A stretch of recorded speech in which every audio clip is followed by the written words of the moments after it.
มันหวนขึ้นโอ้ยโดนหนดครับลมแห้งไว้แห้งครับเบิ่งเปลวไฟเลยครับพี่น้องมันผักกลับขึ้นมาบ่นะผักกลับขึ้นเลย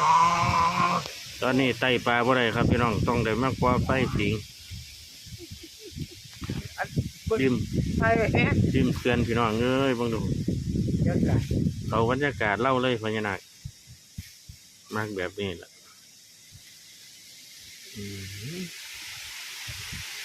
เอานี่นะที่ดิบที่เรื่องไฟเลยครับเรื่องบ่เรื่องเอาเรือเฮานั่นอยู่ดีบ่ล่ะอยู่กลางน้องเด้อพี่น้องเอ้ยบ้านมีบ่นอนพักก็มานอนตากหมอกตากลมอยู่ทุ่งอยู่ทางชีวิตเอาเงี้ยนอนเนี่ยกับโลกมนุษย์มักหลายก็ลำบากสู่ชีวิตเอาบ้านหลังเป็นล้านก็บ่นอนมันนอนใส่ห่มให้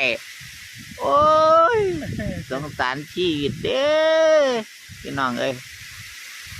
ไอ้จังแดนนี่เอามักหลายเนาะดูไป